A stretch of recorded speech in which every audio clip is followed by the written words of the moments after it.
What's up, everyone? And today I'm bringing a deck profile on my Dinomorphias. Now, Dinomorphia's got a bit of support with the intact, and honestly, it really helps out this deck a lot. Plus, this deck is just solid to begin with. And without further ado, let's just get right into it. First, I run 3 copies of Thresia, as well as 3 copies of Diplos. You have to run 3 of each, just because of how the fusions work. And you don't really need a whole lot of monsters because the traps and the fusions basically do the heavy lifting in this deck. Now, Thresia, whenever it's normal special summoned, you can set 1 Dinomorphia trap directly from your deck. And Diplos, when it's normal special, you can foolish 1 to the graveyard. Thresia is the better of the two, but Diplos can be quite useful as well, especially for helping with the Cantragena effect, because the Cantragena can copy a trap in the graveyard. So by setting a trap, you can use it to copy the Cantragena. But usually you're going to go into Cantragena regardless anyways, or you could also send, maybe Sonic or something else for that. Now, if they are destroyed by battle or card effect, you special summon one of your other Dinomorphias from graveyard. Basically, one or the other, Diplos or Thresia. Additionally, I run 1 Miscellaneous Source. Nope, good in Dino decks. Basically, it makes it to where your opponent can't really interact, so make sure that Thresia goes through, or you can use it on your opponent's turn, like if they have, for example, like an Imperm or something. That way you can basically make sure to where that your X-term effects are good. Next, I run 3 copies of Lilith. We don't normal summon too much. Really, Thresia and Diplos are the only normal summons in this deck. And Lilith is definitely really good for this deck because you can tribute to reveal 3 normal traps from your deck. Your opponent picks 1 randomly, then you set it to your field. So again, like, this dodges Ash, so that's definitely very helpful. So basically, you could roll this, effect sent to the graveyard, set domain, and they can't really respond to that, which is really good with Lilith. Like, other effects, they surge or add it can be Ash, but Lilith can't Ash it, can't Imperm it, can't Valor it. Like, you have no counterplay for this. And you can reveal 3 traps with the same name, so if you got 3 Frenzy or 3 Domain in your graveyard or in your deck, then it's essentially just setting it directly to the field. Next, I run 3 copies of Wannabe. You run this in more or less any trap deck, unless it's continuous traps like Draco. So Wannabe, during the end phase, you can discard this card to the graveyard, then activate the top cards equal to the number of unused spell and trap zone your opponent controls. Set 1 activated trap directly from your deck and disband during the next end phase. And that's definitely really good because if you're going first, that's 5.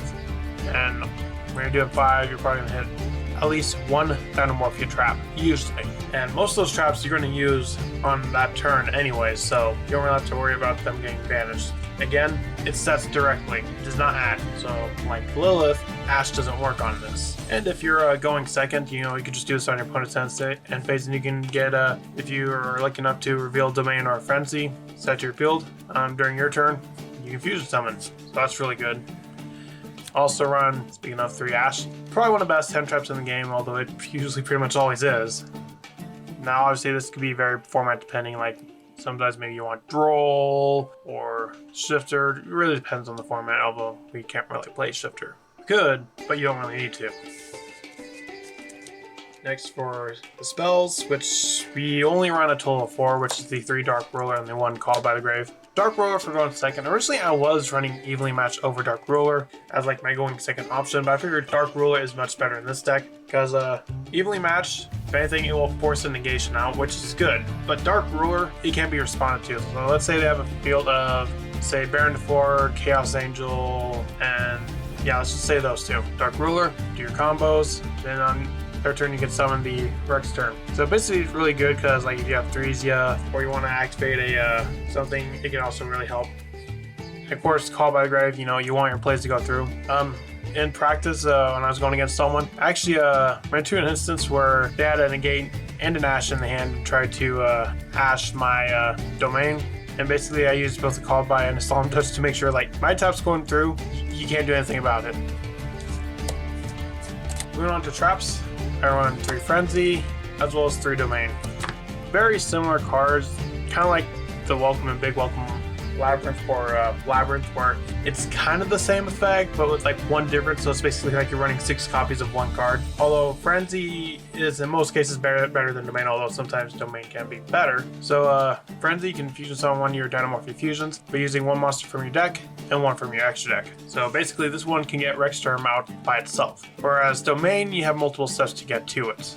Now Domain, you can use 2 monsters from your hand, deck, or field as material. So you can't really use the extra deck, which means you can't go into Rex Term immediately. There are advantages to both, and of course to use either of their effects, you need to have your life points. Now I know what you're thinking. If you don't know anything about Dinomorphia, you're like, both these cards have your life points? Yeah, so does every trap in the deck. And that's kind of the whole point of the deck, because the Rex Term is a floodgate to where any monster with attack higher than your life points cannot activate its effect. So by constantly having your life points, basically, eventually like monsters with like 250 or higher attack cannot even activate their effect. So basically your opponent will have to have something with 0 attack. So the lower your life points, the better you are. Of course, if they have a way to do burn damage, that's also another way to get to, but you do have a little bit of protection with that. Because Frenzy on Domain, when they're in the graveyard, if they were trying to burn you with effect damage, and you have 2,000 or less life, you can banish it from the graveyard to basically negate that, and you take no effect damage from that card effect this turn. So you do have a little bit of protection from that, and you also got protection from battle damage a bit too with some of the other Dinomorphia traps. Next we got Intact and 3 Sonic. Where like Frenzy and Domain are like 6 copies of the same card. Sonic and Intact are similar but different. Monster negation, spell and trap negation.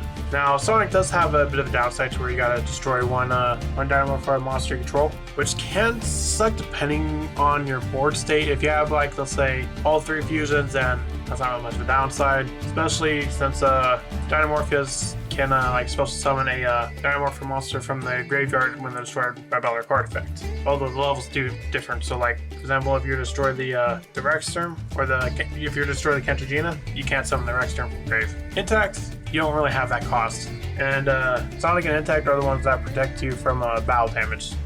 Next, I run 3 Trap Trick. Now, honestly, between Trap Trick and Fossil Dig, I've been kind of like flip-flopping on which I think is better, because Trap Trick, like the little from Wannabe, you cannot Ash it, you cannot Imperm, like there's not really much counterplay to Trap Trick, whereas Fossil Dig, you know, Ash works. But on the downside with Trap Trick is that you can only activate 1 more trap for the rest of the turn, which if you play in certain ways, that's going to work, but that's only if, like, let's say you have Dinomorphia monster on the field. But since we have multiple ways to get to the Domain of Frenzy, like we have 3 Lilith, 3 Lilith, Wannabe is also a way to get to it. Like, we got multiple ways to search these cards, so getting into at least one of them is not too difficult.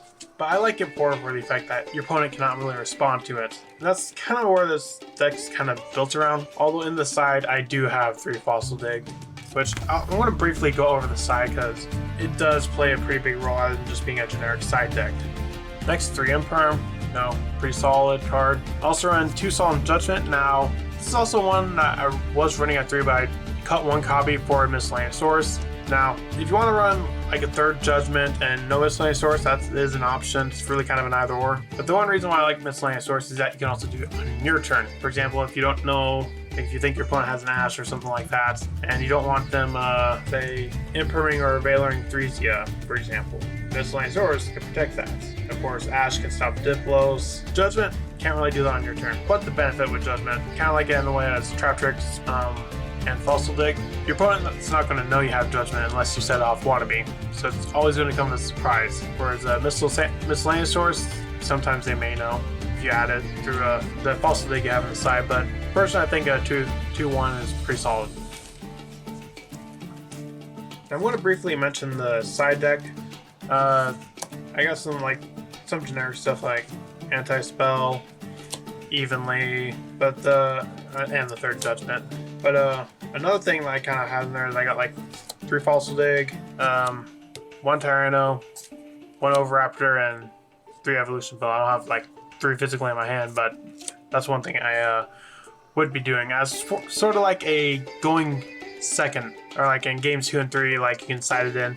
And it does come up sometimes, like for example, if they see a Tyranno, they know that they're going to have to do something to either negate it or respond to it, otherwise this thing can destroy their board. So it's basically kind of like a way to basically force your opponent to do something and use their resources on the Ultimate Conductor Tyranno, as opposed to your own Dinomorphia cards. And it does come up often, and like I remember before my last profile I was running in the main, Like, I think I was running one Overraptor, one Tyranno, and one Miscellaneous Source, I believe, as opposed to Intact, but I just want to show my side real quick just to show that. So what do you think of Dinomorphia? You think it's a pretty solid deck?